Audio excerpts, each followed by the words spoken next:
Good morning. I'm going to be shifting gears this morning. I guess quite a bit from what we've been normally doing. I think it still applies to the theme that we've been working on this week of,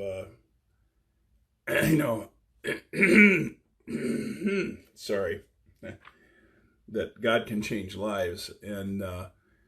And I guess the thing I would say is that God is with us when our lives change as well, in the normal realities of day to day.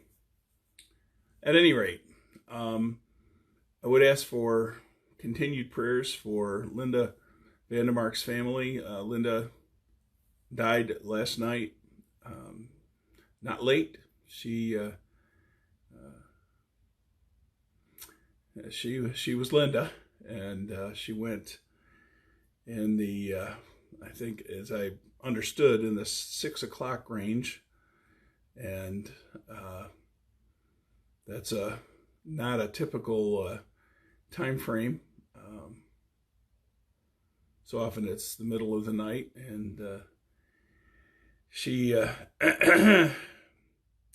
think, Linda has been ready for this from the moment she got the news. It was not a battle.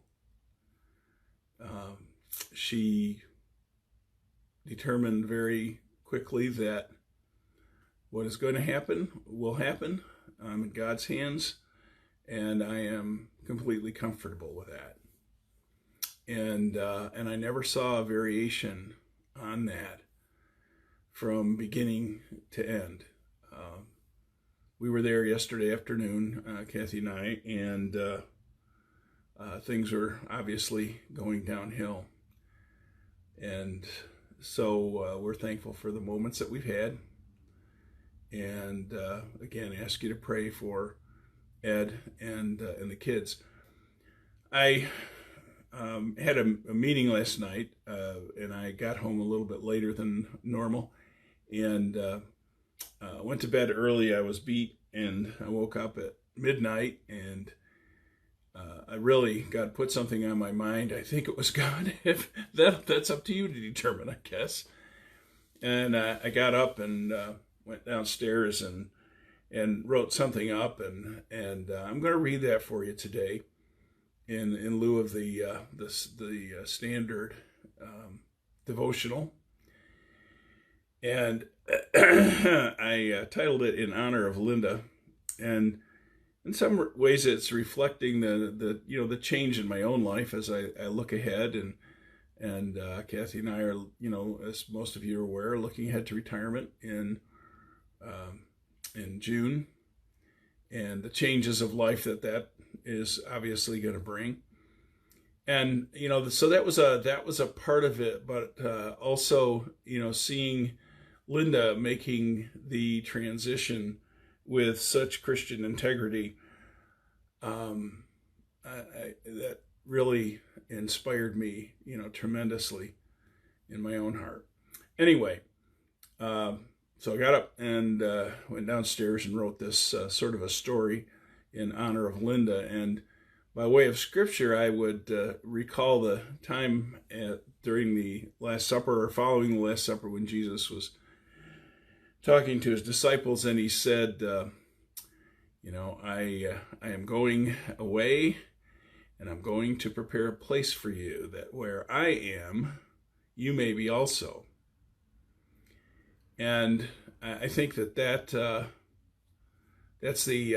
hopeful moment. That is the reality that we look ahead to and look forward to being, there with Christ. So anyway, here it is. I arrived at the top of the stairs somewhat breathless and worn. It was, after all, the third story of my house, and truly the first time I had climbed there. I hadn't really known what to expect, but what I found seemed vaguely familiar, for there were trunks in every room, not so much filling each room, but rather occupying it as a figurehead, as it were. I opened each one over time, filled to overflowing, and found that contained therein were items that instantly carried me off to memories of my life. It was a bit of a shock, I suppose, even though I had suspected as much, having visited so many who had moved into the third story of their own houses. I moved from room to room, starting slowly, or so it seemed, but it was no time at all before I had wandered through each room and the contents of each trunk. There were those that brought joy and laughter, and there were those that caused me to shake my head and shed a tear of regret. I suspect that is what life is about, after all. As I moved from room to room and trunk to trunk, I found the greatest of reassurance in that each trunk carried a connection with the last, and therefore, of course, a connection to the next. I lived there in the third story of my house for a time, unfettered by most of the cares that had bound me while moving through the first stories, unwilling or perhaps unable to revisit them directly, but the memories contained in those trunks sustained me. And I grew there for a time. I grew to understand more of what had been. I grew to understand what was more fully. And I began to anticipate what was to come. An anticipation which bore with it a sense of security, while at the same time it bore with it perhaps a tinge of fear. And then one day I found the doorway. It was behind the largest of the trunks, a genuine steamer, packed full with the necessities of a long journey, indeed the long journey. I marveled at that. All the other trunks contained what was past, but in each was a lesson sufficient for the day I was living at the moment. But this steamer trunk was different. It looked to the future. And while I had always known there was another floor to my house, a fourth floor, I hadn't really anticipated finding it quite so quickly as it seemed I had, and yet there it was.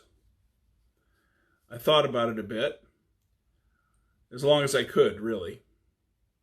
Once I opened that door, I would never return, not at least in the same way.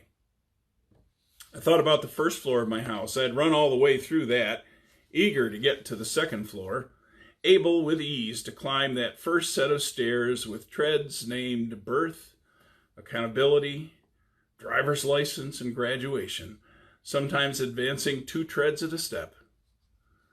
The second story of my house was where I had spent the greatest amount of time.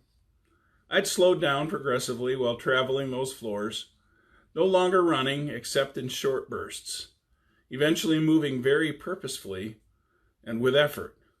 And yet, in terms of perceived time, I found the door to the third floor all too quickly.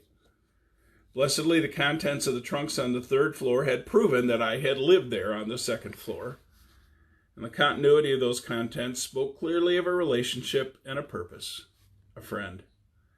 I knew my journey had not been in vain, no matter how quickly it now seemed that I had climbed those first 2 stairways. But now, I stood in the third story of my home, my house, my dwelling place, with the final door, the final floor before me. It wasn't the door so much that kept me from reaching out, grasping the knob, turning it, and walking through its casing to what lay beyond. No, it was the stair that I feared would confront me. The treads climbing from the second to the third floor had been daunting enough. Marriage, parenthood, career, retirement, age. They had been enough to give me a pause at every step. And yet, as each one passed and I rose higher in that stairway, I knew that I did not walk alone.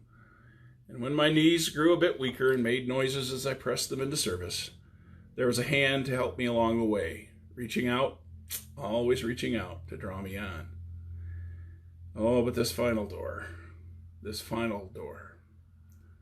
Mind you, I was eager to get to the 4th story. Even that identification was a story unto itself. It was the final floor, the final story of my house, and yet it was so much more. I knew that one item on that floor was a book. I hadn't known about the trunks of the 3rd floor before I got there, but I knew about the book, a story, as it were. And I knew that in that book, my name was written. In that name was contained my whole story, not just the bits and pieces I'd found in my trunks to remind me of moments treasured, but the whole of it. And I was ready to be on the 4th floor. Knew that a party was going on there, and part of me wanted to be at that party desperately, and another part wanted to stay where I was, where I knew what I knew, and I did what I did, but that could not be. But could I climb the final stairs? I suppose I had no choice, really. I'd hoped to simply go to sleep there on the 3rd floor one night and somehow in a dream with no effort arrive on the 4th floor. I knew people that had. But having found the door, I knew that another journey, a final journey, lay before me. And I was a bit afraid. It was in the midst of such thoughts that I determined to open the door. I reached for the knob, hoping the door wasn't sticky. After all, it was by now an old house with swollen joints and embarrassing transitions even from room to room, let alone floor to floor. And what if this knob was one of those awkward ones that you just don't even know which way to turn? Righty-tighty, lefty-loosey.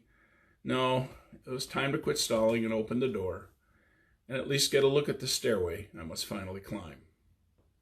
But before I could grasp the knob, before I could touch its surface, as I reached in determination, it turned, seemingly of its own accord. I gasped as it swung open. Indeed, it was my last gasp. Strength gone as I stood on the verge of eternity. Wonder of wonders. Miracle of miracles. For there beyond the door stood not a stairway, but an elevator. I could never have climbed another set of stairs to such a height. It would have been impossible. And yet here was my conveyance prepared for me in my need. And there at the controls stood my friend, who had walked every step with me through every other story of my life. His smile gave strength. His love gave purpose. Enough of both to enable me to step onto the platform with a vigor I have never known, even during my journey exploring that 1st floor of my life. There was no need to ask which floor. That decision had been finalized years before, when I had agreed on taking this journey, living in this home with him. And so we rode upward. Elevator music has never sounded so good. And then we arrived.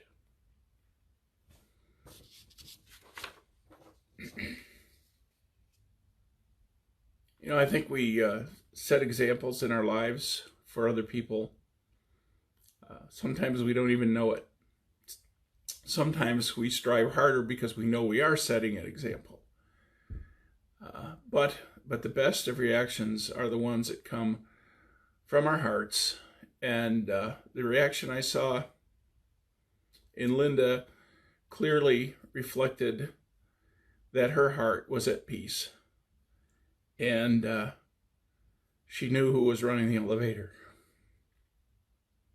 So just some thoughts. And as we travel through the stories of our own life, through our childhood and our adulthood and our old age, and eventually come to that time in our lives, my prayer for you is that God will have changed you enough that you will be able to approach it with a sense of peace and assurance of His presence and His love. And that's my prayer for you, and for me too. Amen. Have a good day. Have a day in which you rejoice in some of the memories and create some new ones, and look ahead to that day of days in your own life with joy and peace. Bye-bye.